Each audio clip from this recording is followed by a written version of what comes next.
मेरा नाम नेहा है। मैं 12वीं क्लास में पढ़ती हूँ। देखने में होशियार लगती हूँ और हो भी।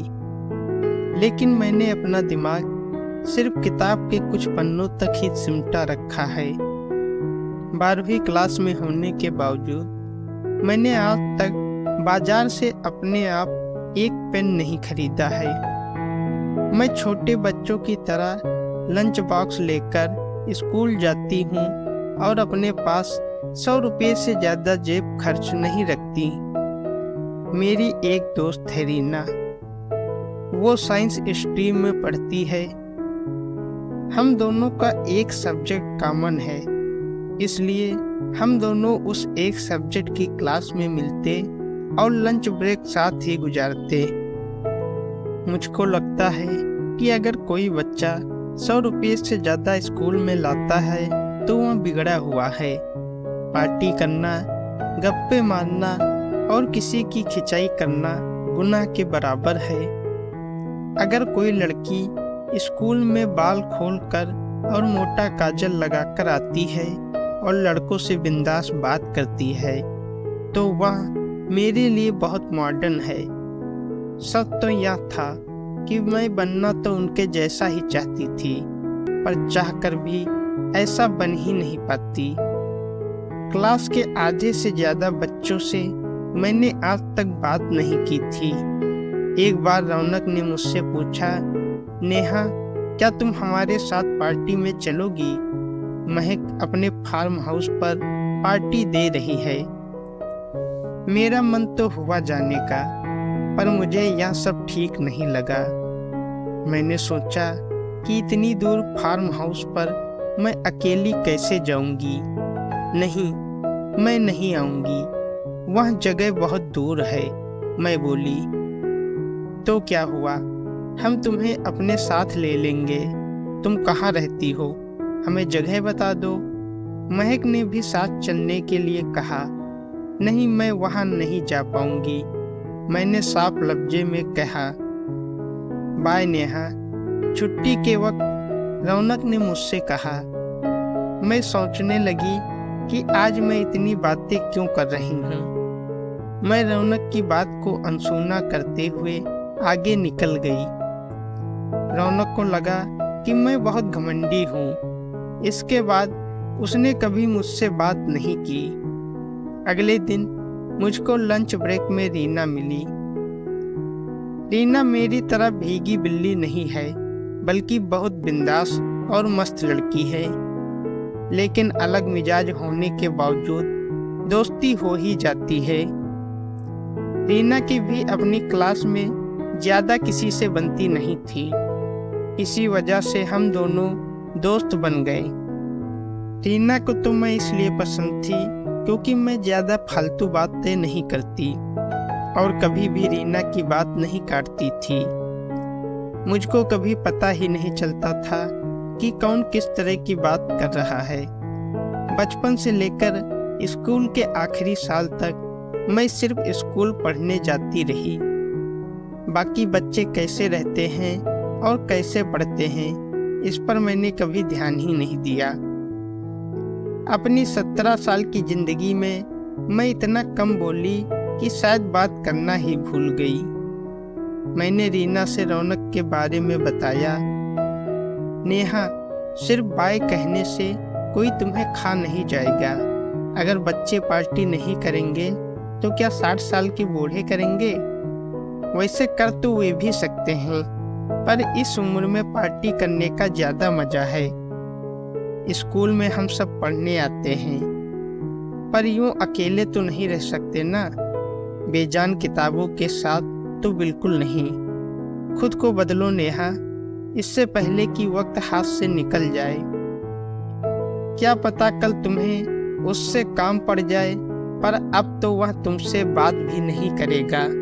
तू एवरेज स्टूडेंट है, पर दिन भर पढ़ती रहती है। और तेरी क्लासमेट राखी जो टॉपर है, वह कितना एक्स्ट्रा करिकुलर एक्टिविटीज में हिस्सा लेती है। इतने सारे दोस्त हैं उसके। टॉपर वही होता है जो दिमागी और जिस्मानी तौर पर मजबूत होता है। जो सिर्फ पढ़ाई ही नहीं करता बल्कि जिंदगी को भी एंजॉय करता है। अच्छा ठीक है, अब लेक्चर देना बंद कर, मैंने कहा। तू फेसबुक पर कब आएगी? मुझे अपनी कजिन की शादी की पिक्स दिखानी है तुझे, रीना ने कहा।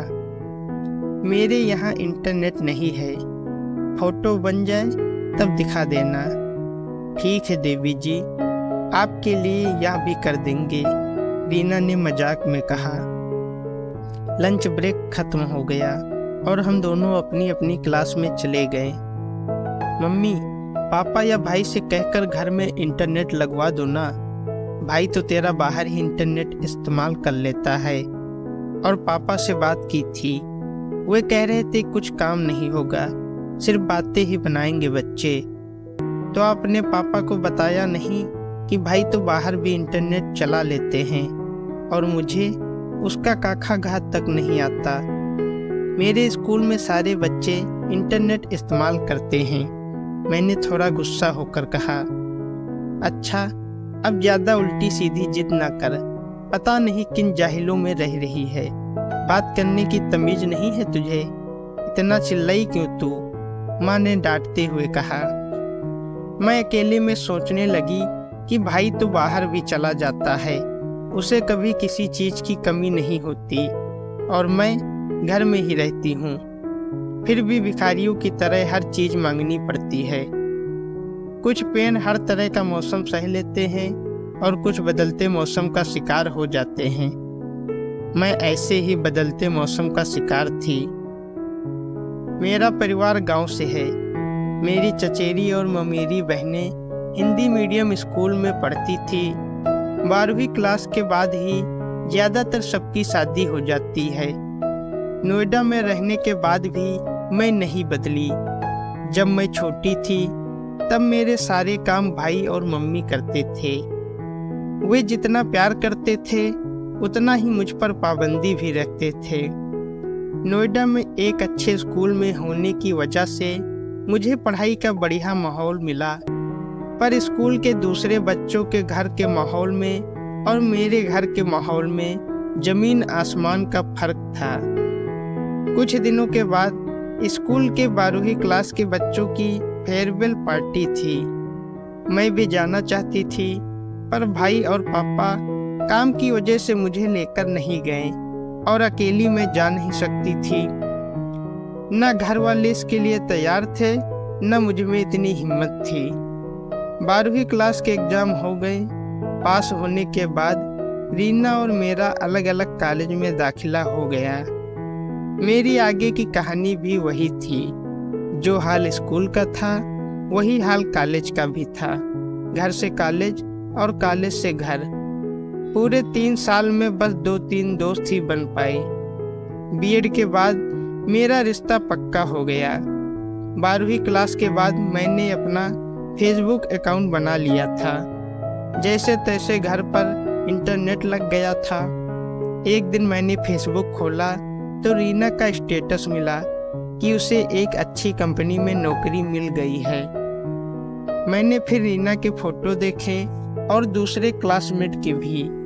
सभी अपने दोस्तों के साथ किसी कैफे में तो किसी फंक्शन के फोटो डालते रहते हैं। सभी इतने खुश नजर आते हैं। अचानक मुझको एहसास हुआ कि सभी अपनी जिंदगी की छोटी बड़ी यादें साथ रखते हैं। सभी जितना है उसे और अच्छा बनाने की कोशिश करते हैं। स्कूल टाइम से अब तक सब कितने बदल गए हैं, कितने अच्छे लगने लगे हैं। सभी काफी खुश लगते हैं और मुझको एहसास हुआ कि मैंने कभी जिंदगी जी ही नहीं। स्कूल या कॉलेज की एक भी तस्वीर मेरे पास नहीं है। शादी के बाद जिंदगी न जाने कौन सा रंग ले ले, पर जिसे मैं अपने हिसाब से रंग सकती थी वह सब मैंने माँ बाप के डर और अकेलेपन से खो दिया। वह दिन भी आ गया जब मेरी शादी हुई। रीना भी मेरी शादी में आई थी। विदाई के वक्त मेरी आंखों में शायद इस बात के आंसू थे कि मैं जिस वक्त को बिना डरे खुशी से जी सकती थी उसे किताबों के पन्नों में उलझा कर खत्म कर दिया। जो वक्त बीत गया है उसमें कोई कमी नहीं थी, पर आने वाला वक्त मुझे नाप तोल कर बिताना होगा।